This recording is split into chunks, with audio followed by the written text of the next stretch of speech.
Dan, I like the wording that you used, climate catastrophists. You know, everybody's voting in for, what I suppose feels good and the right thing to do. But, the wording in terms of transitioning to renewables, is a bit of a misnomer. It's taken a lot longer than anybody thought and at a much higher cost. What do you make? Because I know you write a lot about this, the word transition, and what Canadians need to really understand about this. They're now paying attention because they're seeing these high gas prices. Well, they're seeing that the transition is not without consequence, that it is painful and that it's likely unnecessary because it's not going to drop the very one thing that everyone is looking to try to address, and that's emissions, CO2 emissions. What it is instead doing is creating an environment, as you're seeing, for instance, in Germany, where in the pursuit, without looking before you leap, you now wind up having to, rely more on coal production, oil production. You're actually defeating the very thing that you did because there has been a very significant amount of short-sightedness that has gone into this. You're also destroying demand. And by that, I don't mean, people basically choosing to go from an internal combustion engine to an EV. Not that those things can't be built without a significant amount of hydrocarbons. You're actually creating a scenario of impoverishing and making the world less resilient to the shocks that we've seen post-COVID. And so I think Canada has an opportunity. It's insulated because it has had this advantage for many years. But if it continues to go down this road willfully blind to what is happening in Europe and around the world, we may very well find ourselves in a situation of economic dislocation on a scale we haven't seen since the 1980s.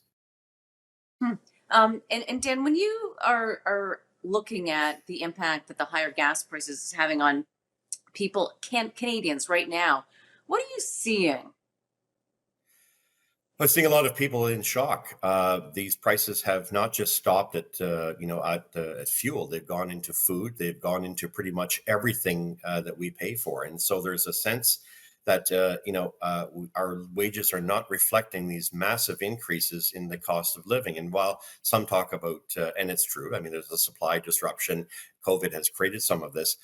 The one elephant in the room that continues to be overlooked by economists, by others, is the fact that energy prices, which are at the core of our economy, have been allowed to get away from us. And we have a government, of course, in Ottawa that doesn't just realize that these prices are damaging the bottom line for every consumer. They're actually adding to the burden with these carbon taxes, not just the first one, which increases more substantially as of April 1st, but the second one, the clean fuel standard, which will accomplish absolutely nothing other than to risk the cost benefit analysis in which the benefits will be far less than the cost and the burden to consumers. I think you're going to lose people along the way, and rightly so. I think Canadians are at an inflection point where they're starting to say maybe it isn't such a bad idea to actually build pipelines in this country to rescue the world at a time of energy insecurity. Right. I mean, people need to know that there's another carbon tax, that there's another gas tax coming, correct? Yes, yes, there is. So there are the two that with the one that we're familiar with, and it increases by $15 a ton, which means 3 cents a liter, 4 cents for diesel starting April 1st up to 2030. The second carbon tax, not well understood. That's to get companies to reduce their emissions.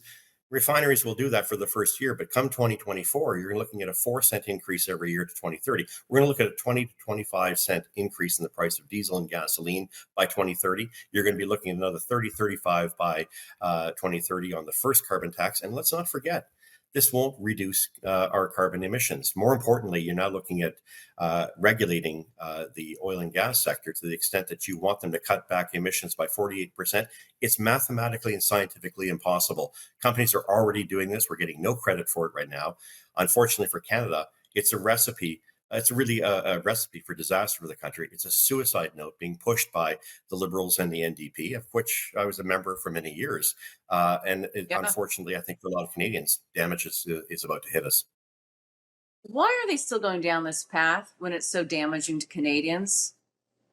I think they're indifferent to what is happening and hoping that the narrative by opinion leaders will continue to be that we need to go this route. But I think anybody who's reading the papers or looking at news and watching online knows the disaster that awaits Canada if we go down the road of the mistakes that Europe has made over 30 years. Trillions of dollars invested, much of it public money.